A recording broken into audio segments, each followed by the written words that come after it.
সূরা আল আনাম। রহমান রহিম আল্লাহ তাআলার নামে।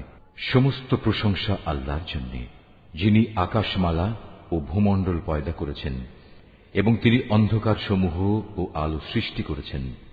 অতঃপর যারা আল্লাহ তাআলাকে অস্বীকার করে তারা প্রকারান্তরে এর দ্বারা অন্য কিছুকেই তাদের মালিকের সমকক্ষ হিসেবে দাঁড় করায়। তিনি তোমাদের মাটি থেকে সৃষ্টি করেছেন, অতঃপর তিনি প্রত্যেকের জন্য বাঁচার একটি মেয়াদ নির্দিষ্ট করে দিয়েছেন। তেমনি তাদের চূড়ান্ত ধ্বংসের জন্যও তার কাছে একটি সুনির্দিষ্ট মেয়াদ রয়েছে। তারপরেও তোমরা সন্দেহে লিপ্ত আছো। আসমান সমূহের এবং জমিনের সর্বত্র তিনিই তো হচ্ছেন একমাত্র আল্লাহ। তিনি যেমনি তোমাদের গোপন ও প্রকাশ্য বিষয়সমূহ জানেন, তেমনি তিনি জানেন তোমরা কে পাপ পুণ্যের কতটুকু উপার্জন করছো তাও। তাদের মালিকের নিদর্শনসমূহের মধ্যে এমন একটি নিদর্শনও নেই যা তাদের কাছে আসার পর তারা তা থেকে মুখ ফিরিয়ে নেয়নি। তাদের কাছে যতবারই আমার পক্ষ থেকে সত্য দিন এসেছে ততবারই তারা তা অস্বীকার করেছে।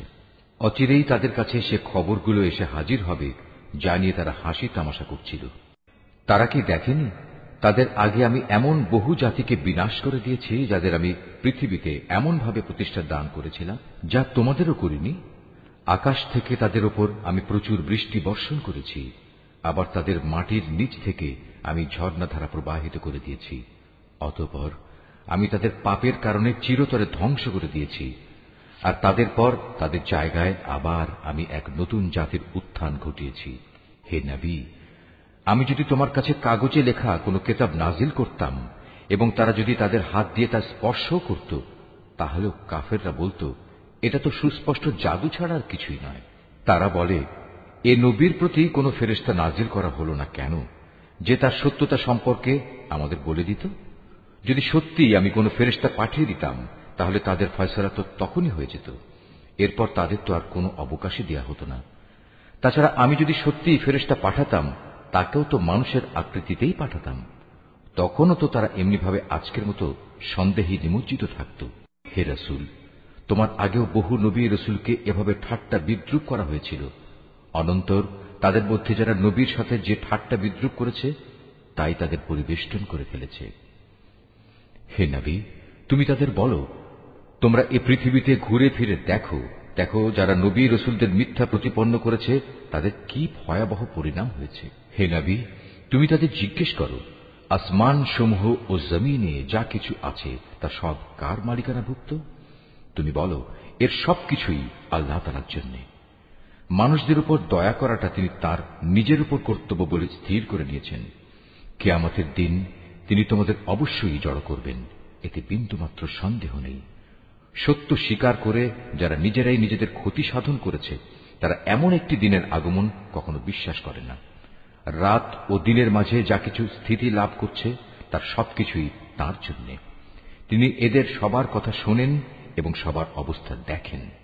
হে নবী, তুমি বলো, আমি কিভাবে আসমানসমূহ ও জমিনের মালিক আল্লাহ তাআলাকে বাদ দিয়ে অন্য কাউকে নিজের পৃষ্ঠপোষক বানিয়ে নেব, অথচ তিনি সৃষ্টিলোকের সবাইকে আহার যোগান। তাকে কোন রকম আহার যোগানো যায় না। তুমি বলো, আমাকে আদেশ দেয়া হয়েছে যেন সবার আগে আমি মুসলমান হয়ে যাই, এবং আমাকে আরো আদেশ দেয়া হয়েছে তুমি কখনো মুশরিকদের দলে শামিল হইও না। তুমি আরো বলো, আমি যদি আমার মালিকের কথা না শুনি তাহলে আমি এক মহা দিবসের আযাব আমার উপর আপতিত হওয়ার ভয় করি। সে কিয়ামতের দিন যাকে তার শাস্তি থেকে রেহাই দেয়া হবে তার উপর নিঃসন্দেহে আল্লাহ তাআলা অনুগ্রহ করবেন, আর এটিই হবে সেদিনের সুস্পষ্ট সাফল্য। জেনে রেখো, যদি আল্লাহ তাআলা তোমাকে কোনো দুঃখ পৌঁছাতে চান তাহলে তিনি ছাড়া আর কেউই তোমা থেকে তা দূর করতে পারবে না। অপরদিকে তিনি যদি তোমার কোনো উপকার করেন তাহলে কেউ তাতে বাধাও দিতে পারবে না। তিনি সবকিছুর উপর একক ক্ষমতাবান। তিনি তার বান্দাদের উপর একচ্ছত্র ক্ষমতার অধিকারী। তিনি মহাজ্ঞানী, তিনি সম্যক ওয়াকিবহাল। তুমি তাদের বলো, সাক্ষী হিসেবে কার সাক্ষ্য সবচেয়ে বেশি বড়? তুমি বলো, হ্যাঁ, একমাত্র আল্লাহ তাআলার, যিনি তোমাদের এবং আমার মাঝে সর্বোত্তম সাক্ষী হয়ে থাকবেন। এ কোরআন তার কাছ থেকেই আমার কাছে নাজিল করা হয়েছে, যেন তা দিয়ে তোমাদের এবং তোমাদের পর যাদের কাছে এ গ্রন্থ পৌঁছবে তাদের সকলকে আমি আযাবের ভয় দেখাই। তোমরা কি সত্যিই এ কথা সাক্ষ্য দিতে পারবে যে আল্লাহর সাথে আরো কোনো ইলাহ রয়েছে?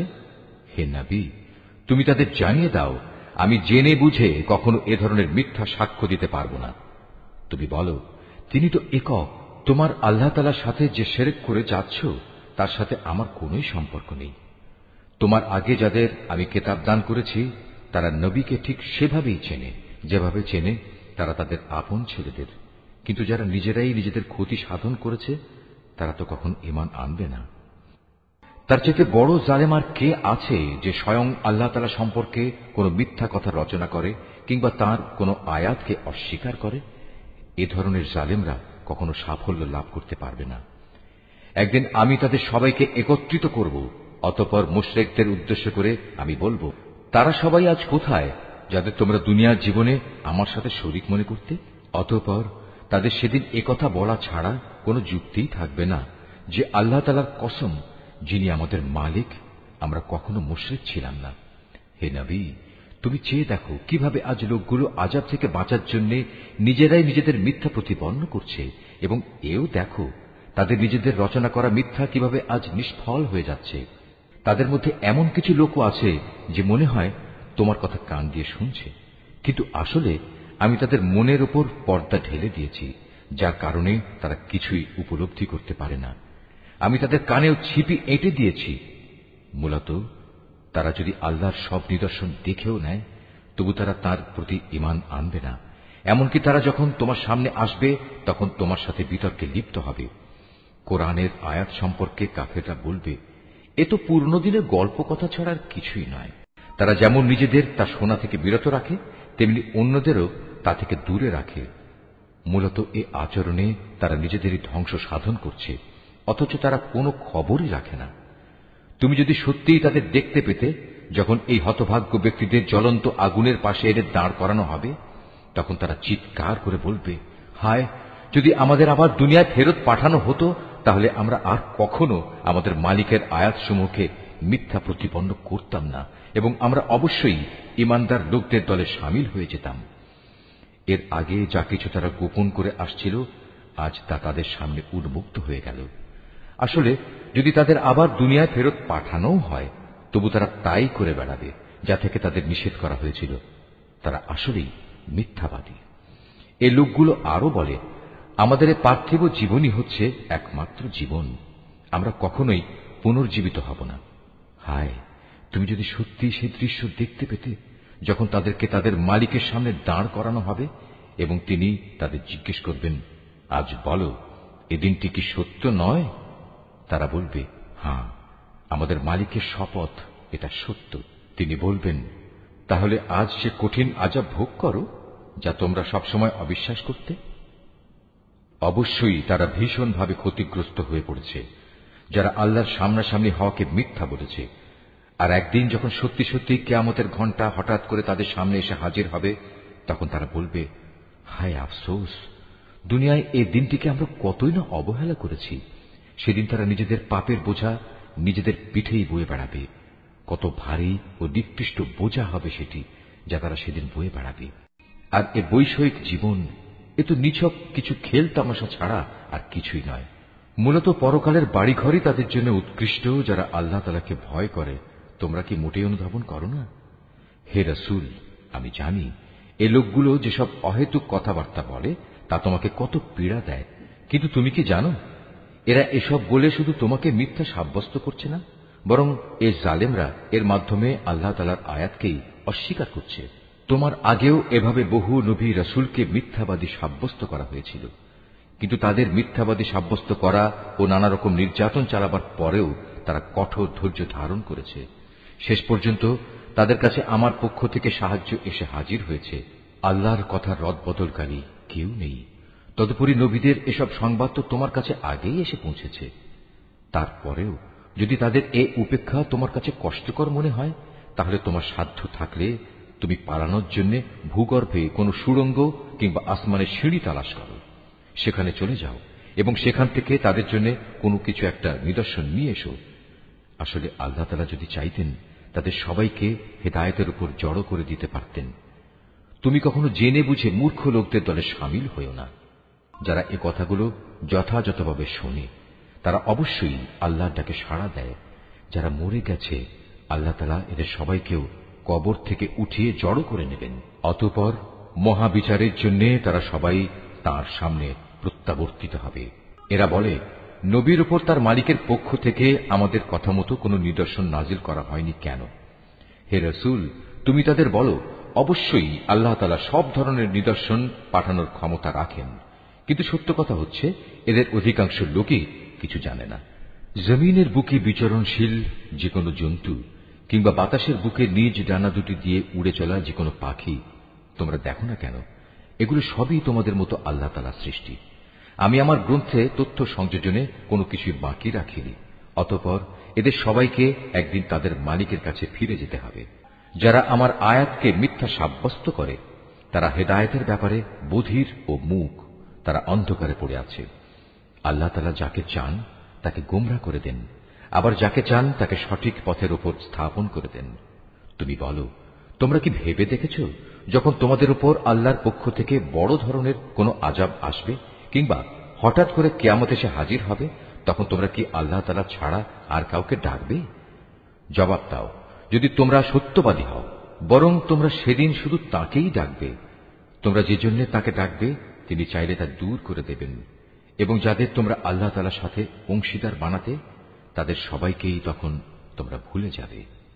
তোমার আগের জাতিসমূহের কাছেও আমি আমার রাসূল পাঠিয়েছিলাম, তাদেরও আমি দুঃখ, কষ্ট ও বিপর্যয়ের জালে আটকে রেখেছিলাম, যাতে করে তারা বিনয়ের সাথে নতি স্বীকার করে। কিন্তু সত্যি যখন তাদের কাফের দলের ওপর আমার বিপর্যয় এসে আপতিত হল, তখনও তারা বিনীত হল না। অধিকন্তু তাদের অন্তর এতে আরো শক্ত হয়ে গেল, এবং তারা যা করে যাচ্ছিল শয়তান তাদের কাছে তা আকর্ষণীয় করে তুলে ধরল। অতঃপর তারা সেসব কিছুই ভুলে গেল যা তাদের বারবার স্মরণ করানো হয়েছিল। তারপরেও আমি তাদের উপর সচ্ছলতার সব কয়টি দুয়ারই খুলে দিলাম। শেষ পর্যন্ত যখন তারা তাতে মত্ত হয়ে গেল যা তাদের দেওয়া হয়েছিল, তখন আমি তাদের হঠাৎ পাকড়াও করে নিলাম, ফলে তারা নিরাশ হয়ে পড়ল।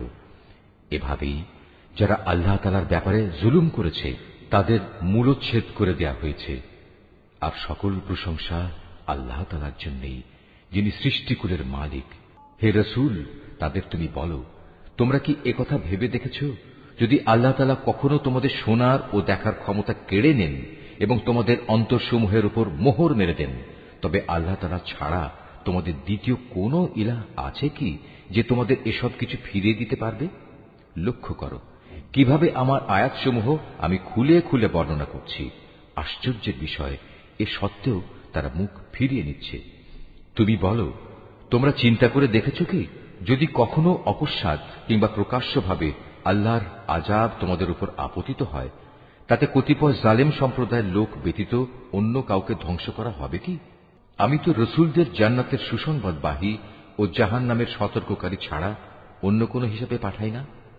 তারপর যে ব্যক্তি রসুলদের উপর ঈমান আনবে এবং এভাবে নিজেকে সংশোধন করে নেবে, এমন লোকদের পরকালে কোনো ভয় নেই এবং তাদের সেদিন কোন রকম চিন্তিত হতে হবে না। অপরদিকে যারা আমার আয়াতসমূহকে মিথ্যা প্রতিপন্ন করবে, তাদের এই নাফরমানির কারণে আমার আযাব সেদিন তাদের ঘিরে ধরবে। হে মুহাম্মদ, তুমি বলো, আমি তো তোমাদের একথা বলি না যে আমার কাছে আল্লাহ তাআলার বিপুল ধনভাণ্ডার রয়েছে, না একথা বলি আমি গায়েবের কোনো খবর রাখি, আর একথাও বলি না যে আমি একজন ফেরেশতা। আসলে আমি তো সেই ওহীরই অনুসরণ করি যা আমার উপর নাজিল করা হয়। তুমি বলো, অন্ধ আর চক্ষুষ্মান ব্যক্তি কি কখনো এক হতে পারে? তোমরা কি চিন্তা ভাবনা করে দেখো না? হে মুহাম্মদ, তুমি সে কিতাবের মাধ্যমে সেসব লোককে পরকালের আযাবের ব্যাপারে সতর্ক করে দাও যারা এ ভয় করে যে তাদেরকে একদিন তাদের মালিকের সামনে একত্র করা হবে। সেদিন তাদের জন্য তিনি ছাড়া দ্বিতীয় কোনো সাহায্যকারী বন্ধু কিংবা কোনো সুপারিশকারী থাকবে না।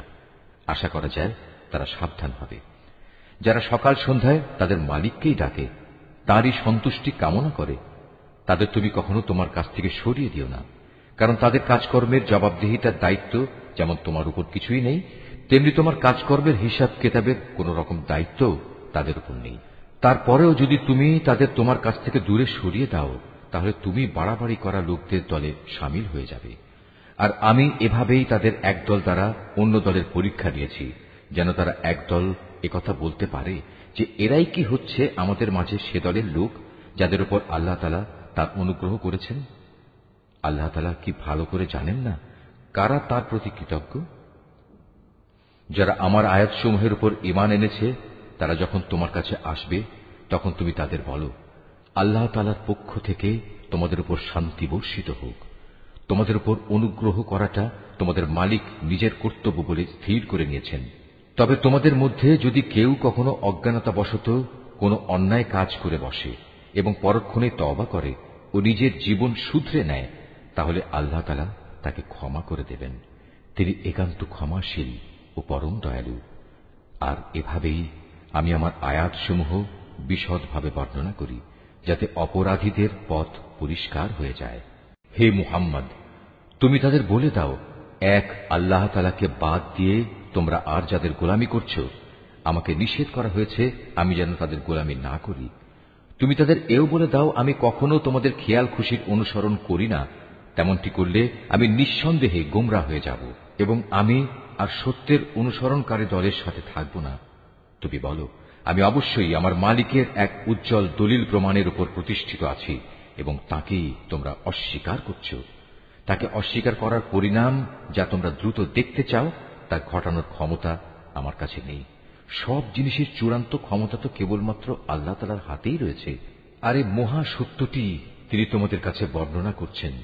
তিনিই হচ্ছেন উত্তম ফয়সালাকারী। তুমি বলো, আযাবের যে বিষয়টার জন্য তোমরা তাড়াহুড়ো করছো তা ঘটানো যদি আমার ক্ষমতার মধ্যে থাকত, তাহলে তোমাদের ও আমার মধ্যকার ফয়সালা আগেই হয়ে যেত। জালেমদের সাথে কি আচরণ করা উচিত তা আল্লাহ তাআলা ভালো করেই জানেন। যাবতীয় অদৃশ্য বিষয়ের চাবি তার হাতেই নিবদ্ধ রয়েছে। সেই অদৃশ্য খবর তো তিনি ছাড়া আর কারোরই জানা নেই। জলে স্থলে যেখানে যা কিছু আছে তা শুধু তিনিই জানেন। এই সৃষ্টিরাজির মধ্যে একটি পাতা কোথাও ঝরে না যার খবর তিনি জানেন না।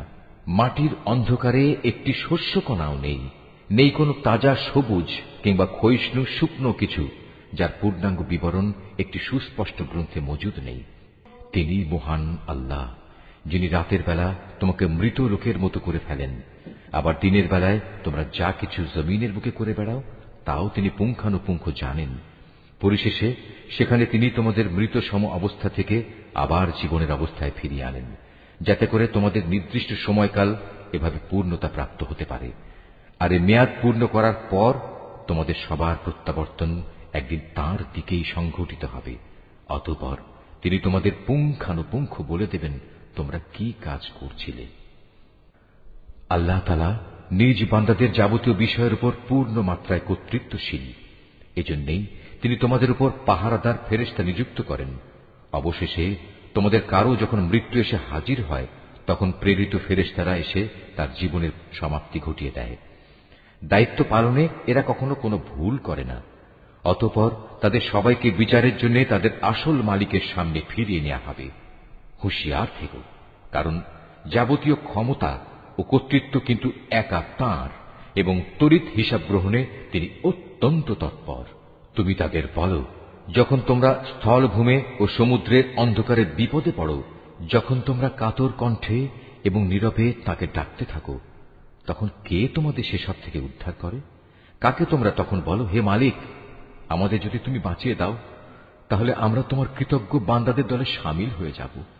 তুমি বলে দাও, হ্যাঁ, আল্লাহ তাআলাই তখন তোমাদের সে অবস্থা থেকে এবং যাবতীয় বিপদ আপদ থেকে বাঁচিয়ে দেন। তারপরেও তোমরা তার সাথে অন্যদের শরীক করো। তুমি আরো বলো, আল্লাহ তাআলা তোমাদের উপর থেকে অথবা তোমাদের পায়ের নিচ থেকে আযাব পাঠাতে সক্ষম, অথবা তিনি তোমাদের দল উপদলে বিভক্ত করে এক দলকে আরেক দলের শাস্তির স্বাদ গ্রহণ করাতেও সম্পূর্ণরূপে সক্ষম। লক্ষ্য করো কিভাবে আমি আমার আয়াতসমূহ তাদের কাছে বর্ণনা করি, যাতে করে তারা সত্য অনুধাবন করতে পারে। তোমার জাতির লোকেরা তা অস্বীকার করেছে, অথচ তাই একমাত্র সত্য।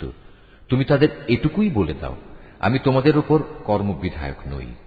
প্রতিটি বার্তার জন্য একটি সুনির্দিষ্ট দিনক্ষণ মজুদ রয়েছে এবং তোমরা অচিরেই তা জানতে পারবে। তুমি যখন এমন সব লোককে দেখতে পাও যারা আমার আয়াতসমূহ নিয়ে হাসি বিদ্রুপ করছে, তাহলে তুমি তাদের কাছ থেকে সরে এসো, যতক্ষণ না তারা অন্য কিছু বলতে শুরু করে। যদি কখনো শয়তান তোমাকে ভুলিয়ে ওখানে বসিয়ে রাখে, তাহলে মনে পড়ার পর জালিম সম্প্রদায়ের সাথে আর বসে থেকো না। তাদের এসব কার্যকলাপের ব্যাপারে আল্লাহ তাআলাকে যারা ভয় করে তাদের উপর হিসাবের কোনো দায় দায়িত্ব নেই। তবে উপদেশ তো দিয়েই যেতে হবে। হতে পারে তারা আল্লাহ তাআলাকে ভয় করবে। সেসব লোকের সঙ্গ তুমি বর্জন করো যারা তাদের দিনকে নিছক খেল তামাশায় পরিণত করে রেখেছে এবং এ পার্থিব জীবন যাদের প্রতারণার জালে আটকে রেখেছে। তুমি এ কোরআন দিয়ে তাদের আমার কথা স্মরণ করাতে থাকো, যাতে করে কেউ নিজের পার্থিব কর্মকাণ্ডের ফলে নিজেই ধ্বংস হয়ে যেতে না পারে। মহাবিচারের দিন তার জন্য আল্লাহ তাআলা ছাড়া অন্য সাহায্যকারী বন্ধু এবং সুপারিশকারী থাকবে না। সে যদি নিজে সবকিছু দিয়েও দেয়, তবু তার কাছ থেকে সেদিন তা গ্রহণ করা হবে না। এরাই হচ্ছে সে হতভাগ্য মানুষ যাদের নিজেদের অর্জিত গুনাহের কারণে তাদের ধ্বংস করে দেয়া হবে। আল্লাহ তাআলাকে অস্বীকার করার কারণে তাদের জন্য আরো থাকবে ফুটন্ত পানি ও মর্মন্তুদ শাস্তি। তুমি তাদের বলো, আমরা কি আল্লাহ তাআলাকে বাদ দিয়ে এমন কাউকে ডাকব যে না আমাদের কোনো উপকার করতে পারে না আমাদের কোনো অপকার করতে পারে? আল্লাহ তাআলা যেখানে আমাদের চলার জন্য সঠিক পথ বাতলে দিয়েছেন, সেখানে তাকে বাদ দিয়ে আমরা কি আবার উল্টো পথে ফিরে যাব? ঠিক সে ব্যক্তিটির মতো যাকে শয়তানরা জমিনের বুকে পথভ্রষ্ট করে দাঁড়ে দাঁড়ে ঠোকর খাওয়াচ্ছে, অথচ তার সঙ্গী সাথীরা তাকে ডাকবে, তুমি আমাদের কাছে এসো, আমাদের কাছে মজুদ আল্লাহ তাআলার সহজ সরল পথের দিকে। তুমি বলে দাও, সত্যিকার অর্থে হেদায়েত তো তাই যা আল্লাহর পক্ষ থেকে আসে, এবং আমাদের এ আদেশ দেয়া হয়েছে যেন আমরা সৃষ্টিকুলের মালিকের সামনে আনুগত্যের মাথা নত করি। আমরা যেন নামাজ প্রতিষ্ঠা করি এবং আল্লাহ তাআলাকে ভয় করি, কেননা তিনি হচ্ছেন এমন সত্তা যার সামনে একদিন তোমাদের সমবেত করা হবে। তিনি যথাবিধি আসমান সমূহ ও জমিন সৃষ্টি করেছেন। যেদিন আবার তিনি বলবেন সব কিছু বিলীন হয়ে যাও, তখন সাথে সাথেই তা বিলীন হয়ে যাবে। তার কথাই হচ্ছে চূড়ান্ত সত্য। যেদিন সিঙায় ফু দেয়া হবে, সেদিন যাবতীয় কর্তৃত্ব ও বাদশাহী হবে একান্তই তাঁর। তিনি দৃশ্য অদৃশ্য সবকিছু সম্পর্কেই সম্যক অবগত রয়েছেন। তিনি প্রজ্ঞাময়, তিনি সম্যক অবগত। স্মরণ করো যখন ইব্রাহিম তার পিতা আজরকে বলল, তুমি কি মূর্তিগুলোকে মাবুদ বানিয়ে নিয়েছ? আমি তো দেখতে পাচ্ছি তুমি ও তোমার সম্প্রদায়ের লোকেরা স্পষ্ট গোমরাহিতে নিমজ্জিত রয়েছ। এভাবে আমি ইব্রাহিমকে আকাশসমূহ ও জমিনের যাবতীয় পরিচালন ব্যবস্থা দেখাতে চেয়েছিলাম, যেন সে নিশ্চিত বিশ্বাসীদের দলে সামিল হয়ে যেতে পারে। যখন তার উপর আঁধার ছেয়ে রাত এলো, তখন সে একটি তারকা দেখতে পেল। তারকাটি দেখেই সে বলে উঠল, এ বুঝি আমার মালিক। কিন্তু কিছুক্ষণ পরেই যখন তারকাটি ডুবে গেল, তখন সে কিছুটা দ্বিধাগ্রস্ত হয়ে বলল, যা ডুবে যায় তাকে তো আমি আমার মালিক বলে পছন্দ করতে পারি না। এবার যখন সে আকাশে একটি ঝলমলে চাঁদ দেখল, তখন বলল, হ্যাঁ, এই মনে হয় আমার মালিক। অতঃপর এক পর্যায়ে যখন তাও ডুবে গেল, তখন সে বলল, আমার রব যদি আমাকে সঠিক পথের দিশা না দেখান, তাহলে অবশ্যই আমরা গোমরা লোকদের দলে সামিল হয়ে যাব। এরপর দিনের বেলায় সে যখন দেখল একটি আলোকোজ্জ্বল সূর্য, এবং দেখেই বলতে লাগল, মনে হচ্ছে এ আমার মালিক, কারণ এ যাবৎ যা দেখেছি এটা তার সবগুলোর বড়। সন্ধ্যা ঘনিয়ে আসতে আসতে তাও যখন ডুবে গেল, তখন ইব্রাহিম নতুন বিশ্বাসে বলীয়ান হয়ে নিজের জাতিকে ডেকে বলল, হে আমার সম্প্রদায়ের লোকেরা, তোমরা যেসব কিছুকে আল্লাহ তাআলার সাথে অংশীদার বানাও, আমি তা থেকে সম্পূর্ণ মুক্ত। আমি নিষ্ঠার সাথে সেই মহান সার্বভৌম মালিকের দিকেই আমার মুখ ফিরিয়ে নিচ্ছি, যিনি এই আসমান সমূহ ও জমিন সহ চাঁদ, সূরজ, গ্রহ, তারা সবকিছু পয়দা করেছেন। আমি এখন আর মুশরিকদের দলভুক্ত নই। এরপরে তার জাতির লোকেরা তার সাথে আল্লাহ তাআলার ব্যাপারে বিতর্ক শুরু করে দিল। জবাবে সে বলল, তোমরা কি আমার সাথে স্বয়ং কুল মখলুকাতের মালিক আল্লাহ তাআলার ব্যাপারে তর্ক করছো, অথচ তিনিই আমাকে সঠিক পথের দিশা দিয়েছেন। আমি এখন আর তোমাদের মাবুদদের ডরাই না, যাদের তোমরা আল্লাহ তাআলার কাজে অংশীদার মনে করো। অবশ্য আমার মালিক যদি অন্য কিছু চান, সেটা আলাদা কথা। আমার মালিকের জ্ঞান সব কিছুর উপর পরিব্যাপ্ত।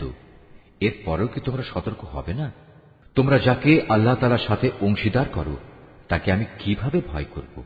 অথচ তোমরা আল্লাহ তাআলার সাথে অন্যদের শরীক করতে ভয় পাও না, যাদের ব্যাপারে আল্লাহ তাআলা কোনো প্রমাণপত্র তোমাদের কাছে পাঠাননি। এ অবস্থায় তোমরাই বলো, আমাদের এই উভয় দলের মধ্যে কোন দলটি দুনিয়া ও আখিরাতে নিরাপত্তা লাভের বেশি অধিকারী? বলো, যদি তোমাদের কিছু জানা থাকে। যারা ঈমান এনেছে এবং যারা তাদের ঈমানকে জুলুমের কালিমা দিয়ে কলুষিত করেনি, তারাই হচ্ছে দুনিয়া ও আখিরাতে নিরাপত্তা লাভের অধিকারী। মূলত তারাই হচ্ছে হেদায়েত প্রাপ্ত। এ ছিল শিরক সম্পর্কিত আমার সেই অকাট্য যুক্তি, যা আমি ইব্রাহিমকে তার জাতির উপর দান করেছিলাম। এভাবেই আমি আমার জ্ঞান দিয়ে যাকে ইচ্ছা তাকে সমুন্নত করি। তোমার মালিক প্রবল প্রজ্ঞাময়, কুশলী। অতঃপর আমি তাকে দান করেছি ইসহাক ও ইয়াকুবের মতো দুইজন সুপুত্র। এদের সবাইকেই আমি সঠিক পথের দিশা দিয়েছিলাম। এদের আগে আমি নূহকেও হেদায়েতের পথ দেখিয়েছি। অতঃপর তার বংশের মাঝে দাউদ, সুলাইমান, আইয়ুব, ইউসুফ, মুসা এবং হারুনকেও আমি হেদায়েত দান করেছি। আর এভাবেই আমি সৎ কর্মশীলদের পুরস্কার দিয়ে থাকি। জাকারিয়া, ইয়াহিয়া, ঈসা এবং ইলিয়াসকেও আমি সঠিক পথ দেখিয়েছিলাম। এরা সবাই ছিল নেককারদের দলভুক্ত। আরো সৎ পথ দেখিয়েছিলাম ইসমাইল, ইয়াসা, ইউনুস এবং লূতকেও। এদের সবাইকেই আমি নবুয়ত দিয়ে সৃষ্টিকুলের উপর বিশেষ মর্যাদা দান করেছিলাম। এদের পূর্বপুরুষ, এদের পরবর্তী বংশধর ও এদের ভাই বন্ধুদেরও নেতৃত্বের জন্য নানাভাবে পুরস্কৃত করেছিলাম। আমি এদেরকেই বাছাই করে নিয়েছিলাম এবং সেজন্যই আমি এদের সবাইকে সরল পথে পরিচালিত করেছিলাম। এ হচ্ছে আল্লাহ তাআলার হেদায়েত। নিজ বান্দাদের মাঝে যাকে চান তিনি তাকেই এ হেদায়েত দান করেন। কিন্তু তারা যদি শিরক করত, তাহলে তাদের যাবতীয় কর্ম অবশ্যই নিষ্ফল হয়ে যেত। এরাই ছিল সেসব লোক যাদের আমি কিতাব, প্রজ্ঞা ও নবুয়ত দান করেছি। আজ যদি তারা তা অস্বীকার করে, তাতে আমার কোনোই ক্ষতি নেই। আমি তো অতীতে এমন এক সম্প্রদায়ের উপর এ দায়িত্ব অর্পণ করেছিলাম যারা কখনো এগুলো প্রত্যাখ্যান করেনি। আল্লাহ তাআলা এদের সবাইকে সৎ পথে পরিচালিত করেছেন। অতএব হে মুহাম্মদ, তুমি এদের পথেরই অনুসরণ করো এবং বলো, এজন্য আমি তোমাদের কাছ থেকে কোনো পারিশ্রমিক চাই না। আসলে এ হচ্ছে দুনিয়ার মানুষের জন্য একটি স্মরণিকা মাত্র। তারা আল্লাহ তাআলাকে তার যথাযোগ্য মর্যাদা দান করেনি। বিশেষ করে যখন তারা বলল আল্লাহ তাআলা কোনো মানুষের উপর কোনো বস্তু গ্রন্থই নাজিল করেননি, তুমি তাদের জিজ্ঞেস করো, যদি তাই হয় তাহলে মুসার আনিত কিতাব, যা মানুষের জন্য ছিল এক আলোকবর্তিকা ও পথ নির্দেশ, যা তোমরা কাগজের পাতায় লিখে রাখতে, যার কিছু অংশ তোমরা মানুষের সামনে প্রকাশ করতে এবং অধিকাংশই গোপন করে রাখতে। সর্বোপরি সে কিতাব দ্বারা তোমাদের এমন সব জ্ঞান শিক্ষা দেয়া হতো যার কিছুই তোমরা জানতে না এবং তোমাদের পূর্বপুরুষেরাও জানত না। তা কে নাজিল করেছেন? তুমি বলো, আল্লাহ তাআলাই তা নাজিল করেছেন। হে নবী, তুমি তাদের এ নিরর্থক আলোচনায় মত্ত থাকতে দাও। এটি এক বরকতপূর্ণ গ্রন্থ যা আমি তোমার কাছে পাঠিয়েছি। এটি আগের কিতাবের পুরোপুরি সত্যায়ন করে এবং যাতে এ কিতাব দিয়ে তুমি মক্কা ও তার পার্শ্ববর্তী জনপদসমূহের মানুষকে সাবধান করবে। যারা আখিরাতের উপর ঈমান আনে তারা এ কিতাবের উপর ঈমান আনে, আর তারা তাদের নামাজসমূহেরও হেফাজত করে। সে ব্যক্তি চাইতে বড় জালেম আর কে আছে যে আল্লাহ তাআলা সম্পর্কে নানাবিধ মিথ্যা কথা রচনা করে বেড়ায়, অথবা বলে আমার উপর ওহী নাজিল হয়েছে, যদিও তার প্রতি কিছুই নাজিল করা হয়নি। তার চাইতে বড় জালেম কে যে বলে আমি অচিরেই আল্লাহর নাজিল করা গ্রন্থের মতো কিছু নাজিল করে দেখাবো? যদি জালেমদের মৃত্যু যন্ত্রণা উপস্থিত হবার সময় তাদের অবস্থাটা তুমি দেখতে পেতে, যখন মৃত্যুর ফেরেশতারা তাদের দিকে হাত বাড়িয়ে দিয়ে বলবে, তোমাদের প্রাণবায়ু বের করে দাও। তোমরা আল্লাহ তাআলা সম্পর্কে যেসব অন্যায় কথা বলতে এবং আল্লাহর আয়াতের ব্যাপারে যে ক্ষমাহীন ঔদ্ধত্য প্রকাশ করতে, তার জন্য আজ অত্যন্ত অবমাননাকর এক আযাব তোমাদের দেয়া হবে। আজ তোমরা আমার সামনে একাকী নিঃসঙ্গ অবস্থায় এলে, যেমনি নিঃসঙ্গ অবস্থায় আমি তোমাদের প্রথমবার তৈরি করেছিলাম। অতঃপর তোমাদের আমি যা কিছু বিষয় সম্পদ দান করেছিলাম তার সবটুকুই তোমরা পেছনে ফেলে একান্ত খালি হাতে এখানে এসেছ। কই তোমাদের সাথে তোমাদের সুপারিশকারী ব্যক্তিরা, যাদের তোমরা মনে করতে তোমাদের কাজকর্মের ব্যাপারে তারাও অংশীদার? তাদের তো আজ তোমাদের সাথে দেখতে পাচ্ছি না। বস্তুত তাদের এবং তোমাদের মধ্যেকার সেই মিথ্যা সম্পর্ক আজ ছিন্ন ভিন্ন হয়ে গেছে, এবং তাদের ব্যাপারে তোমরা যা ধারণ করতে তাও আজ নিষ্ফল প্রমাণিত হয়ে গেছে। অবশ্যই আল্লাহ তাআলা শস্য বীজ ও আঁটিগুলো অঙ্কুরিত করেন। তিনি নির্জীব কিছু থেকে জীবন্ত কিছু বের করে আনেন, আবার তিনি জীবন্ত কিছু থেকে প্রাণহীন কোনো কিছু নির্গত করেন। এই সৃষ্টি কৌশলের মালিক হচ্ছেন আল্লাহ তাআলা। এর পরেও তোমরা কোথায় কোথায় ঠোকর খাচ্ছ বলো? রাতের আঁধার ভেদ করে তিনি উষার উন্মেষ ঘটান। তিনি রাতকে তোমাদের বিশ্রামের জন্য নির্দিষ্ট করে দিয়েছেন, এবং তোমাদের হিসাব কিতাবের জন্য তিনি পয়দা করেছেন চাঁদ ও সূরজকে। এ সব কিছুই হচ্ছে মহাপরাক্রমশালী ও জ্ঞানী আল্লাহ তাআলার নির্ধারণ করা বিষয়। তিনি তোমাদের জন্য অসংখ্য তারকা বানিয়ে রেখেছেন, যেন তোমরা জলে স্থলের আঁধারে পথের দিশা পেতে পারো। যে সম্প্রদায়ের লোকেরা নিজেদের পরিণাম সম্পর্কে জানে, তাদের জন্য আমি আমার নিদর্শনসমূহ খুলে খুলে বর্ণনা করেছি। তিনি তোমাদের মাত্র একটি ব্যক্তি সত্তা থেকে পয়দা করেছেন, অতঃপর তিনি বানিয়ে দিলেন তোমাদের থাকার জায়গা ও মাল সামানা রাখার জায়গা। জ্ঞানী লোকদের জন্য আমি আমার নিদর্শনগুলো এভাবেই বিস্তারিতভাবে বর্ণনা করে থাকি। তিনি আসমান থেকে পানির ধারা নাজিল করেন, অতঃপর সে পানি দিয়ে আমি সব রকমের উদ্ভিদ ও গাছপালা জন্মানোর ব্যবস্থা করি। তা থেকে সবুজ শ্যামল পাতা উদ্গত করি। পরে তা থেকে পরস্পর জড়ানো ঘন শস্য দানাও সৃষ্টি করি, এবং ফলের ভারে নুয়ে পড়া খেজুরের গোছা বের করে আনি। আঙুরের উদ্যানমালা, জলপাই ও আনার পয়দা করি। এগুলো একে অন্যের সদৃশ্য হয়, আবার একটার সাথে আরেকটার গড় মিলও থাকে। গাছ যখন সুশোভিত হয় তখন একসময় তা ফলবান হয়, আবার যখন ফলগুলো পাকতে শুরু করে তখন তোমরা এই সৃষ্টি নৈপুণ্য দেখো। অবশ্যই এতে ঈমানদার লোকদের জন্য বহু নিদর্শন রয়েছে। তারা জিনকে আল্লাহর সাথে শরীক মনে করে, অথচ আল্লাহ তাআলাই জিনদের পয়দা করেছেন। অজ্ঞতার বশবর্তী হয়ে তারা আল্লাহ তাআলার উপর পুত্র কন্যা ধারণের অপবাদও আনায়ন করে, অথচ আল্লাহ তাআলা মহামান্বিত। এরা যা বলে তিনি তার চাইতে অনেক মহান ও পবিত্র। তিনি আসমান সমূহ ও জমিনের একক উদ্ভাবক। এদের তুমি বলো, তার সন্তান হবে কিভাবে? তার তো জীবন সঙ্গিনী নেই। সবকিছু তো তিনিই পয়দা করেছেন, এবং সবকিছু সম্পর্কে তিনি পুরোপুরি ওয়াকিবহাল রয়েছেন। এ হচ্ছেন আল্লাহ তাআলা, তোমাদের মালিক। তিনি ছাড়া আর কোনো মাবুদ নেই। সবকিছুর একক স্রষ্টা তিনি। সুতরাং তোমরা তাঁরই ইবাদত করো। সবকিছুর উপর তিনি চূড়ান্ত তত্ত্বাবধায়ক বটে। কোন সাধারণ দৃষ্টি তাকে দেখতে পায় না, অথচ তিনি সবকিছুই দেখতে পান। তিনি সূক্ষ্মদর্শী, তিনি সবকিছু সম্পর্কেই খোঁজ খবর রাখেন। তোমাদের কাছে তোমাদের মালিকের পক্ষ থেকে এই সূক্ষ্ম দৃষ্টি সম্পন্ন জ্ঞানের নিদর্শন এসেছে। অতঃপর যদি কোনো ব্যক্তি এসব নিদর্শন দেখতে পায়, তাহলে সে তা দেখবে তার নিজের কল্যাণের জন্যই। আবার যদি কেউ তা না দেখে অন্ধ হয়ে থাকে, তাহলে তার দায়িত্ব তার উপর বর্তাবে।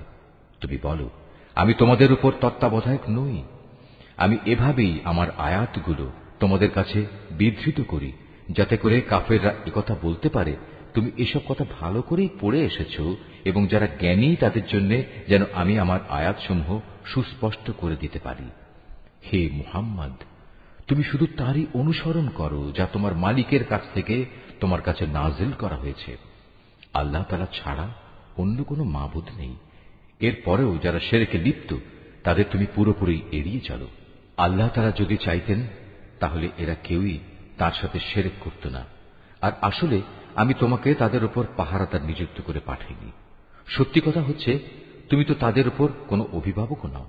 তারা আল্লাহ তাআলার বদলে যাদের ডাকে তাদের তোমরা কখনো গালিগালাজ করো না, নইলে অজ্ঞতার বশবর্তী হয়ে না জেনে আল্লাহ তাআলাকে তারা গালি দেবে। আমি প্রত্যেক জাতির কাছেই তাদের নিজেদের কার্যকলাপ সুশোভন করে রেখেছি। অতঃপর সবাইকেই তাদের মালিকের কাছে ফিরে যেতে হবে। অতঃপর তিনি তাদের বলে দেবেন তারা দুনিয়ার জীবনে কি করে এসেছে। এরা আল্লাহর নামে কঠিন শপথ করে বলে, যদি তাদের কাছে কোনো নিদর্শন আসে তাহলে অবশ্যই তারা তার উপর ঈমান আনবে। তুমি বলো, নিদর্শন পাঠানো সম্পূর্ণ তো আল্লাহ তাআলার নিজস্ব ব্যাপার। কে তোমাকে বুঝিয়ে দেবে যে নিদর্শন এলেও এরা কখনো ঈমান আনবে না? আমি অচিরেই তাদের অন্তঃকরণ ও দৃষ্টিশক্তিকে অন্যদিকে ফিরিয়ে দেব। যেমন তারা প্রথমবারেই এ কোরআনের উপর ঈমান আনেনি এবং আমি তাদের অবাধ্যতার আবর্তে ঘুরপাক খাওয়ার জন্য ছেড়ে দেব। এমনকি আমি যদি তাদের কাছে আমার ফেরেশতাও পাঠিয়ে দেই এবং কবর থেকে মৃত ব্যক্তিরাও যদি উঠে এসে তাদের সাথে কথা বলে, কিংবা আমি যদি দুনিয়ার সমুদয় বস্তুও এনে তাদের উপর জড়ো করে দিই, তবু এরা কখনো ঈমান আনবে না। অবশ্য এদের কারো ব্যাপারে যদি আল্লাহ তাআলা ভিন্ন কিছু চান তা আলাদা কথা। আসলে এদের অধিকাংশ ব্যক্তি মূর্খের আচরণ করে।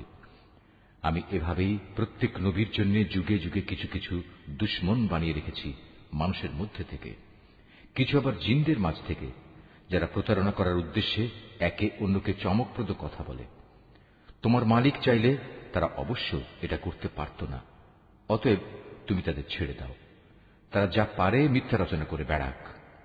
যারা শেষ বিচারের দিনের উপর ঈমান রাখে না, তাদের মন এর ফলে শয়তানের প্রতি অনুরাগী হয়ে পড়ে, যাতে করে তারা তার ব্যাপারে সন্তুষ্ট থাকতে পারে। সর্বোপরি তারা যেসব কুকর্ম চালিয়ে যেতে চায় তাও এর ফলে নির্বিঘ্নে তারা চালিয়ে যেতে পারে। তুমি বলো, আমি কি আল্লাহ তাআলা ছাড়া অন্য কোন ফয়সালাকারী সন্ধান করব?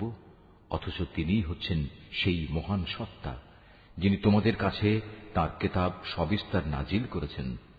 আগে যাদের আমি আমার কেতাব দান করেছিলাম তারা জানে তোমার মালিকের পক্ষ থেকে সত্যবাণী নিয়েই এটা আল কোরআন নাজিল করা হয়েছে। অতএব তুমি কখনো সন্দিহানদের অন্তর্ভুক্ত হও না। ন্যায় ও ইনসাফের আলোকে তোমার মালিকের কথাগুলো পরিপূর্ণ এবং তাঁর এ কথা পরিবর্তন করার কেউ নেই। তিনি সর্বশ্রোতা সর্বজ্ঞ। হে মুহাম্মদ, দুনিয়ার অধিকাংশ মানুষের কথা যদি তুমি মেনে চলো, তাহলে তারা তোমাকে আল্লাহ তাআলার পথ থেকে বিচ্যুত করে ছাড়বে, কেননা এরা নিছক অনুমানের উপর ভিত্তি করেই চলে। অধিকাংশ ব্যাপারে এরা মিথ্যা কথা ছড়ায়। তোমার মালিক নিঃসন্দেহে একথা ভালো করেই জানেন কে তার পথ ছেড়ে বিপদগামী হচ্ছে, আবার কে সঠিক পথের অনুসারী তাও তিনি সম্মুখ অবগত রয়েছেন। যদি আল্লাহ তাআলার আয়াতের উপর তোমরা বিশ্বাস করো, তাহলে তোমরা শুধু সেসব জন্তুর গোশত খাবে যার উপর জবাই করার সময় আল্লাহ তাআলার নাম নেওয়া হয়েছে। তোমাদের একই হয়েছে, তোমরা সেসব জন্তুর গোশত কেন খাবে না যার উপর জবাইয়ের সময় আল্লাহ তাআলার নাম নেওয়া হয়েছে? বিশেষ করে যখন আল্লাহ তাআলা পরিষ্কার করে বলে দিয়েছেন যে তিনি তোমাদের উপর কোন কোন বস্তু হারাম করেছেন। সে কথা আলাদা যখন তোমাদের একান্ত নিরুপায় অবস্থায় ফেলে দেয়া হয়। অধিকাংশ মানুষ সুষ্ঠু জ্ঞান ছাড়াই নিজেদের খেয়াল খুশি মতো মানুষকে বিপথে চালিত করে। নিঃসন্দেহে তোমার মালিক সীমা লঙ্ঘনকারীদের ভালো করেই জানেন। তোমরা প্রকাশ্য গুনাহ থেকে বেঁচে থাকো, গোপন গুনাহ থেকেও বেঁচে থাকো। নিঃসন্দেহে যারা কোনো গুনাহের কাজ করবে তাদের কৃতকর্মের যথাযথ ফল তাদের প্রদান করা হবে। জবাইয়ের সময় যার উপর আল্লাহ তাআলার নাম নেওয়া হয়নি সে জন্তুর গোশত তোমরা কখনো খাবে না, কেননা তা হচ্ছে জঘন্য গুনাহের কাজ। শয়তানের কাজই হচ্ছে তার সঙ্গী সাথীদের মনে প্ররোচনা দেয়া, যেন তারা তোমাদের সাথে এ নিয়ে ঝগড়া বিবাদে লিপ্ত হয়। যদি তোমরা তাদের কথা মেনে চলো, তাহলে অবশ্যই তোমরা মুশরিক হয়ে পড়বে। যে ব্যক্তি একসময় ছিল মৃত, অতঃপর আমি তাকে জীবিত করলাম, তদুপরি তার জন্য এমন এক আলোকবর্তিকাও আমি বানিয়ে দিলাম যার আলো দিয়ে মানুষের সমাজে সে চলার দিশা পাচ্ছে। সে কি কখনো সে ব্যক্তির মতো হতে পারে যে এমন অন্ধকারে পড়ে আছে যেখান থেকে সে কোনো ক্রমে বেরিয়ে আসতে পারছে না? এভাবেই কাফেরদের কাছে তাদের কর্মকাণ্ড শোভনীয় ও সুখকর বানিয়ে রাখা হয়েছে। এভাবে আমি প্রত্যেক জনপদে তার কিছু কিছু বড় অপরাধী নিযুক্ত করে রেখেছি, যেন তারা সেখানে অন্যদের ধোঁকা দিতে পারে। আসলে এসব কিছুর মাধ্যমে তারা তাদের নিজেদেরই প্রতারিত করছে, অথচ তারা নিজেরা এ কথাটা মোটেই উপলব্ধি করতে পারছে না। তাদের কাছে যখনই আল্লাহর পক্ষ থেকে কোনো আয়াত আসে তখন তারা বলে ওঠে, আমরা এর উপর কখনো ঈমান আনব না যতক্ষণ না আমাদেরও তাই দেয়া হয় যা আল্লাহ রাসূলদের দেয়া হয়েছে। আল্লাহ তাআলা ভালো করেই জানেন তার নবুয়ত তিনি কোথায় রাখবেন। যারা এ অপরাধ করেছে তারা অচিরেই আল্লাহর পক্ষ থেকে অপমান ও কঠিন আযাবের সম্মুখীন হবে। আল্লাহ তাআলা কাউকে সৎ পথে পরিচালিত করতে চাইলে তিনি তার হৃদয় ইসলামের জন্য খুলে দেন, আবার যাকে তিনি বিপদগামী করতে চান তার হৃদয় অতিশয় সংকীর্ণ করে দেন। তার ইসলামের অনুসরণ হয় এমন যেন কোনো একজন ব্যক্তি আকাশে চড়তে চাইছে, আর যারা আল্লাহর উপর বিশ্বাস করে না আল্লাহ তাআলা এভাবেই তাদের উপর অপমানজনক এক লাঞ্ছনা ও নাপাকি ছেয়ে দেন। মূলত এটিই হচ্ছে তোমার মালিকের দেখানো সহজ সরল পথ। আমি অবশ্যই আমার আয়াতসমূহ উপদেশ গ্রহণে আগ্রহী সম্প্রদায়ের জন্য বিশদভাবে বর্ণনা করেছি। তাদের মালিকের কাছে রয়েছে তাদের জন্য শান্তির এক সুন্দর নিবাস। আল্লাহ তাআলাই তাদের অভিভাবক। দুনিয়ায় তারা যা করত এটা হচ্ছে তারই বিনিময়। স্মরণ করো যেদিন আল্লাহ তাআলা সবাইকে একত্রিত করবেন, তখন তিনি শয়তানরূপী জিনদের বলবেন, হে জিন সম্প্রদায়, তোমরা তো বিভিন্ন সময় অনেক মানুষকে গোমরা করেছ। এ সময় মানুষের ভেতর থেকে যারা তাদের বন্ধু তারা বলবে, হে আমাদের মালিক, আমরা এক একজনকে ব্যবহার করে দুনিয়ার জীবনে প্রচুর লাভ কামিয়েছি, আর এভাবেই আমরা চূড়ান্ত সময়ে এসে হাজির হয়েছি যা তুমি আমাদের জন্য নির্দিষ্ট করে রেখেছিলে। আল্লাহ তাআলা বলবেন, হ্যাঁ, আজ তোমাদের সে গুমরাহির জন্য তোমাদের ঠিকানা হচ্ছে জাহান্নামের আগুন, সেখানে তোমরা চিরকাল থাকবে। অবশ্য যাদের আল্লাহ তাআলা আযাব থেকে বাঁচিয়ে দিতে চাইবেন তাদের কথা আলাদা। তোমার মালিক অবশ্যই প্রজ্ঞাময় ও সম্যক অবহিত। আমি এভাবে একদল জালেমকে তাদেরই অন্যায় কার্যকলাপের দরুন আর একদল জালেমের উপর ক্ষমতাবান করে দেই। আল্লাহ তাআলা সেদিন আরো বলবেন, হে জিন ও মানুষ সম্প্রদায়, বলো, তোমাদের কাছে কি তোমাদেরই মধ্যে থেকে আমার এমন এমন সব রসুল আসেনি যারা আমার আয়াতগুলো তোমাদের কাছে বর্ণনা করত? উপরন্তু যারা তোমাদের ভয় দেখাত যে তোমাদের আজকের এ দিনের সম্মুখীন হতে হবে? সেদিন ওরা বলবে, হ্যাঁ, এসেছিল, তবে আজ আমরা আমাদের নিজেদের বিরুদ্ধেই সাক্ষ্য দিচ্ছি। মূলত দুনিয়ার জীবন এদের প্রতারিত করে রেখেছিল।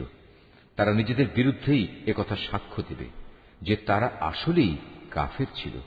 এটা এজন্যে যে তোমার মালিক অন্যায়ভাবে এমন কোন জনপদের মানুষকে ধ্বংস করেন না যার অধিবাসীরা সত্য দিন সম্পর্কে সম্পূর্ণ গাফেল থাকে।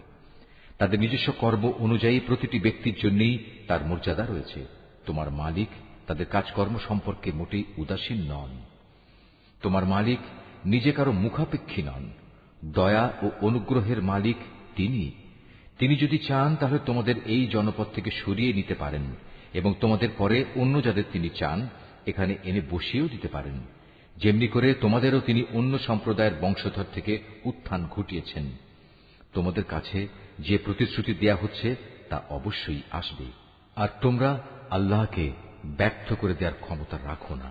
তাদের তুমি বলে দাও, হে আমার জাতি, তোমরা নিজ নিজ জায়গায় যা যা করার করে যাও, আমিও আমার করণীয় করে যাব।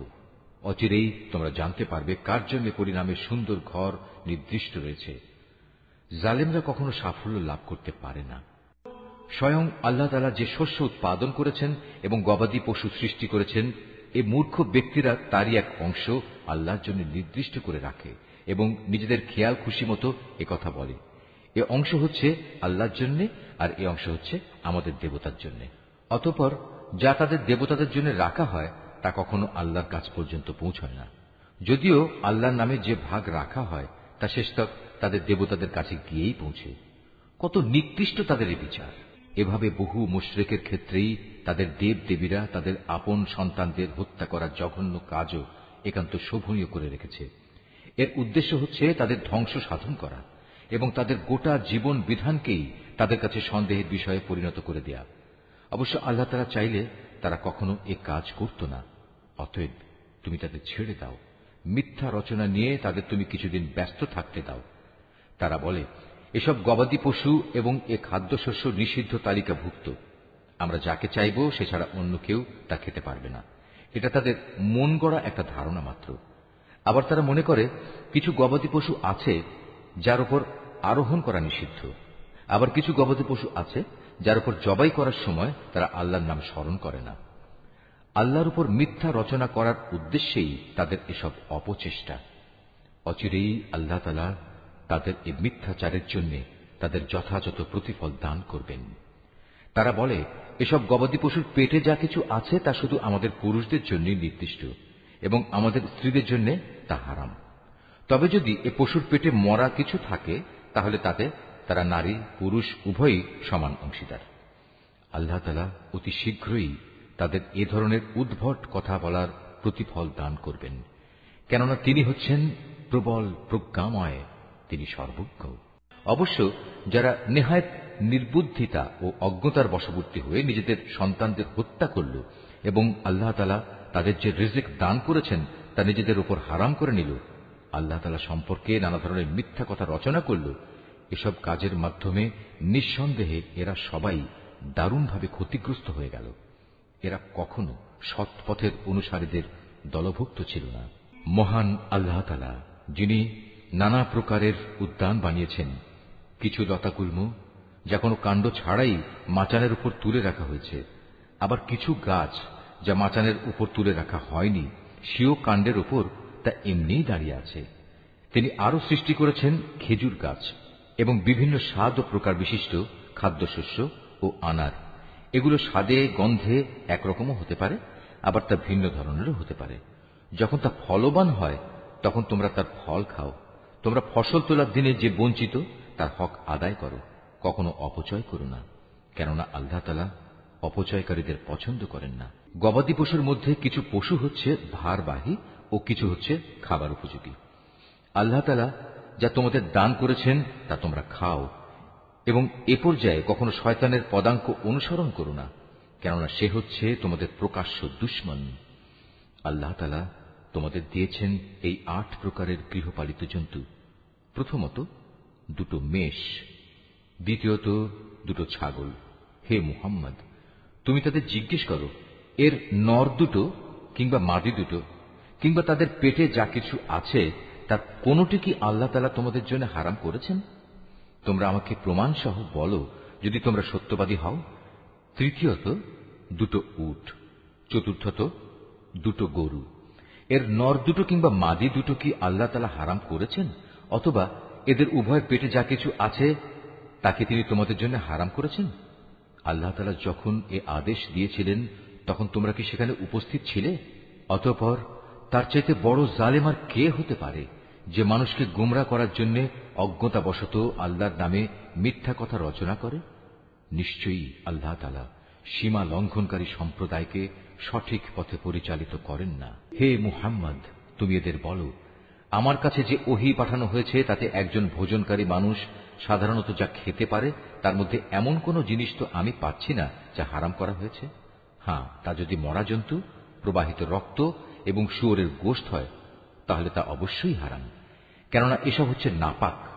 অথবা এমন এক অবৈধ জন্তু যা আল্লাহ ছাড়া অন্য কারো নামে জবাই করা হয়েছে, তবে যদি কাউকে নাফরমানি এবং সীমা লঙ্ঘনজনিত অবস্থা বেঁধে রেখে এর কোন একটি জিনিস খেতে বাধ্য করা হয়, তাহলে তার ক্ষেত্রে তোমার মালিক অবশ্যই ক্ষমাশীল ও পরম দয়ালু। আর আমি ইহুদিদের জন্য নখযুক্ত সব পশুই হারাম করে দিয়েছি। গরু এবং ছাগলের চর্বিও আমি তাদের জন্য হারাম করেছি। তবে জন্তুর চর্বির যা কিছু পিঠ, আঁত কিংবা হাড়ের সাথে জড়ানো থাকে তা হারাম নয়। এভাবেই এগুলো হারাম করে আমি তাদের অবাধ্যতার শাস্তি দিয়েছিলাম। নিঃসন্দেহে আমি সত্যবাদী। এরপরেও যদি তারা তোমাকে মিথ্যাবাদী বলে তাহলে তুমি বলো, অবশ্যই তোমাদের মালিক এক বিশাল দয়ার আধার। তবে অপরাধীদের উপর থেকে তাঁর শাস্তি কেউই ফেরাতে পারবে না। অচিরেই এ মুশরিক লোকগুলো বলতে শুরু করবে, যদি আল্লাহ তাআলা চাইতেন তাহলে আমরা ও আমাদের পূর্বপুরুষরা তো শিরক করতাম না, আর এভাবে আমরা কোনো জিনিসও নিজেদের উপর হারাম করে নিতাম না। তুমি তাদের বলো, এর আগেও অনেকে এভাবে আল্লাহর আয়াতকে অস্বীকার করেছে, অবশেষে তারা আমার শাস্তির স্বাদ ভোগ করেছে। তুমি তাদের জিজ্ঞেস করো, তোমাদের কাছে কি সত্যি এমন কোন জ্ঞান মজুদ আছে? থাকলে অতঃপর তা বের করে আমার কাছে নিয়ে এসো। তোমরা তো কল্পনার উপর নির্ভর করে কথা বলো এবং হামেশাই মিথ্যার অনুসরণ করো। তুমি আরো বলো, সবকিছুর চূড়ান্ত প্রমাণ তো আল্লাহ তাআলার কাছেই রয়েছে। তিনি যদি চাইতেন তাহলে তিনি তোমাদের সবাইকেই সৎ পথে পরিচালিত করে দিতেন। হে মুহাম্মদ, তুমি বলো, যাও তোমাদের সেসব সাক্ষী নিয়ে এসো যারা একথা সাক্ষ্য দেবে যে আল্লাহ তাআলাই এসব জিনিস তোমাদের উপর হারাম করেছেন। তাদের মধ্যে কিছু সাক্ষী যদি সাক্ষ্য দেয়ও তবু তুমি তাদের সাথে কোনো সাক্ষ্য দিও না। যারা আমার আয়াতকে অস্বীকার করেছে, যারা পরকালের উপর ঈমান আনেনি, উপরন্তু যারা অন্য কিছুকে তাদের মালিকের সমকক্ষ মনে করে, তাদের তুমি কখনো অনুসরণ করো না। হে মুহাম্মদ, তুমি বলো, এসো আমি বরং তোমাদের বলে দেই তোমাদের মালিক কোন কোন জিনিস তোমাদের জন্য হারাম করেছেন। সেই জিনিসগুলো হচ্ছে, তোমরা তাঁর সাথে অন্য কিছুকে শরীক করবে না, পিতামাতার সাথে ভালো ব্যবহার করবে, দারিদ্র্যের আশঙ্কায় কখনো নিজেদের সন্তানকে হত্যা করবে না, কেননা আমি তোমাদের ও তাদের উভয়েরই আহার যোগাই। প্রকাশ্যে হোক কিংবা গোপনে হোক, তোমরা অশ্লীলতার কাছেও যাবে না। আল্লাহ তাআলা যে জীবনকে তোমাদের জন্য মর্যাদাবান করেছেন, তাকে কখনো যথার্থ কারণ ব্যতি রেখে হত্যা করো না। এ হচ্ছে কতিপয় নির্দেশ। আল্লাহ তাআলা এর মাধ্যমে তোমাদের আদেশ দিয়েছেন, এগুলো যেন তোমরা মেনে চলো। আশা করা যায় তোমরা তাঁর বাণীসমূহ অনুধাবন করতে পারবে। তোমরা কখনো এতিমদের সম্পদের কাছেও যাবে না। তবে উদ্দেশ্য যদি নেক হয়, তাহলে সে একটা নির্দিষ্ট বয়স সীমার পৌঁছা পর্যন্ত কোনো পদক্ষেপ নিলে তা ভিন্ন কথা। পরিমাপ ও ওজন করার সময় ন্যায্যভাবেই তা করবে। আমি কখনো কারো ওপর তার সাধ্য সীমার বাইরে কোনো দায়িত্ব চাপাই না। যখনই তোমরা কোনো ব্যাপারে কথা বলবে, তখন ইনসাফ প্রতিষ্ঠা করবে, যদি তা তোমাদের একান্ত আপনজনের বিরুদ্ধেও হয়। তোমরা আল্লাহ তাআলাকে দেয়া সব অঙ্গীকার পূরণ করো। এ হচ্ছে আরো কতিপয় আদেশ। এর মাধ্যমে আল্লাহ তাআলা তোমাদের আদেশ দিয়েছেন তোমরা যেন এগুলো মেনে চলো। আশা করা যায় তোমরা উপদেশ গ্রহণ করতে পারবে। এটা হচ্ছে আমার দেখানো সহজ সরল পথ। অতএব একমাত্র এ পথেরই তোমরা অনুসরণ করো। কখনো ভিন্ন পথ অবলম্বন করো না, কেননা ভিন্ন পথ অবলম্বন করলে তা তোমাদের তার পথ থেকে বিচ্ছিন্ন করে দেবে। এ হচ্ছে আরো কয়েকটি নির্দেশ। আল্লাহ তাআলা এর মাধ্যমে তোমাদের আদেশ দিচ্ছেন যেন তোমরা এগুলো মেনে চলো। আশা করা যায় তোমরা আল্লাহ তাআলাকে ভয় করবে। অতঃপর আমি মূসাকে হেদায়েত সম্বলিত কিতাব দান করেছিলাম। তা ছিল পরিপূর্ণ এবং বিশদ হেদায়েত ও রহমত, যাতে করে বনী ইসরাইল সম্প্রদায়ের লোকেরা একথার উপর বিশ্বাস স্থাপন করে যে একদিন তাদের সবাইকে তাদের মালিকের সমীপে হাজির হতে হবে। এ কল্যাণময় কিতাবও আমি তোমাদের জন্য নাজিল করেছি। অতএব তোমরা এর অনুসরণ করো এবং কিতাবের শিক্ষানুযায়ী তোমরা আল্লাহ তাআলাকে ভয় করো। হয়তো তোমাদের উপর দয়া ও অনুগ্রহ প্রদর্শন করা হবে। এখন তোমরা আর একথা বলতে পারবে না যে আল্লাহর কিতাব তো আমাদের আগের ইহুদি ও খ্রিস্টান এ দুটো সম্প্রদায়কে দেয়া হয়েছিল, তাই আমরা সে কিতাবের পাঠ সম্পর্কে অজ্ঞ ছিলাম। অথবা একথা বলারও কোনো অজুহাত পাবে না যে যদি ইহুদি খ্রিস্টানদের মতো আমাদেরও কোনো কিতাব দেয়া হতো, তাহলে আমরা তো তাদের চাইতে বেশি সৎপথের অনুসারী হতে পারতাম। আজ তোমাদের কাছে সত্যি তোমাদের মালিকের পক্ষ থেকে সুস্পষ্ট প্রমাণ, হেদায়েত ও রহমত সর্বস্ব কিতাব এসেছে। তোমরা এর অনুসরণ করো। তার চাইতে বড় জালেম আর কে, যে আল্লাহর আয়াতসমূহকে অস্বীকার করবে এবং তা থেকে মুখ ফিরিয়ে নেবে? জেনে রেখো, যারাই এভাবে আমার আয়াত থেকে মুখ ফিরিয়ে নেয়, অচিরেই আমি তাদের এ জঘন্য আচরণের জন্য এক নিকৃষ্ট ধরনের শাস্তি দেব। তারা কি সেদিনের প্রতীক্ষা করছে যে তাদের কাছে আসমান থেকে আল্লাহ তাআলার ফেরেশতা নাজিল হবে, কিংবা স্বয়ং তোমাদের মালিকই তাদের কাছে এসে তাদের হাতে কিতাব দিয়ে যাবেন, অথবা মালিকের পক্ষ থেকে কোনো নিদর্শনের কোনো অংশ এসে তাদের জান্নাত জাহান্নাম দেখিয়ে দিয়ে যাবে?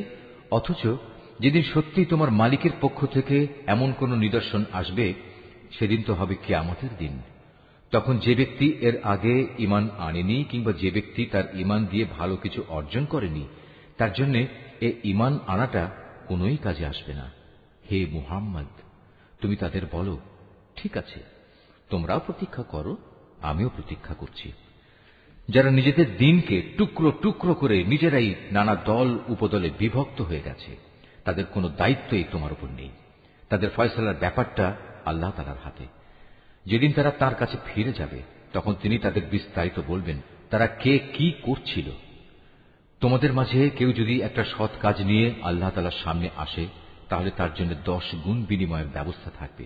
অপরদিকে যদি কেউ একটা গুনাহের কাজ নিয়ে আল্লাহ তাআলার কাছে আসে, তাকে তার একটাই প্রতিফল দেয়া হবে। সেদিন তাদের কারো উপর জুলুম করা হবে না। হে মুহাম্মদ, তুমি তাদের বলো, অবশ্যই আমার মালিক আমাকে সঠিক পথ দেখিয়েছেন, সুপ্রতিষ্ঠিত জীবন বিধান। এটাই হচ্ছে ইব্রাহিমের একনিষ্ঠ পথ। সে কখনো মুশরিকদের দলভুক্ত ছিল না। তুমি একান্ত বিনয়ের সাথে বলো, অবশ্যই আমার নামাজ, আমার ইবাদত, আমার জীবন, আমার মৃত্যু সব কিছুই সৃষ্টিকুলের মালিক আল্লাহ তাআলার জন্য। তার শরীক সমকক্ষ কেউ নেই। আর একথা বলার জন্যই আমাকে আদেশ দেয়া হয়েছে। আত্মসমর্পণকারী মুসলমানদের মধ্যে আমি হচ্ছে সর্বপ্রথম। তুমি আরো বলো, এরপরেও আমি কি আল্লাহ তাআলা ছাড়া অন্য কোন মালিক সন্ধান করে বেড়াবো? অথচ আমি জানি তিনি সবকিছুর নিরঙ্কুশ মালিক। তার বিধান হচ্ছে প্রতিটি ব্যক্তি তার কৃতকর্মের জন্য এককভাবে নিজেই দায়ী হবে এবং কিয়ামতের দিন কোন বোঝা বহনকারী ব্যক্তি অন্য কোন লোকের পাপের বোঝা বহন করবে না। অতঃপর একদিন তোমাদের সবাইকে তোমাদের আসল মালিকের কাছে ফিরে যেতে হবে। সেদিন আল্লাহ তাআলা তোমাদের সে সব কিছুই জানিয়ে দেবেন। দুনিয়ার জীবনে যা নিয়ে তোমরা মতবিরোধ করতে, তিনিই সে মহান সত্তা। তিনি তোমাদের এ জমিনে তার প্রতিনিধি বানিয়েছেন এবং এ কারণে তিনি তোমাদের একজনকে অন্যজনের উপর কিছু বেশি মর্যাদা দান করেছেন। এর উদ্দেশ্য হচ্ছে আল্লাহ তাআলা তোমাদের সবাইকে যা কিছু দিয়েছেন তা দিয়েই তিনি তোমাদের কাছ থেকে কৃতজ্ঞতার পরীক্ষা নিতে চান। জেনে রেখো, তোমার মালিক শাস্তি দানের ব্যাপারে অত্যন্ত কঠোর ও তৎপর। আবার তিনি বড়ই ক্ষমাশীল ও পরম দয়াময়।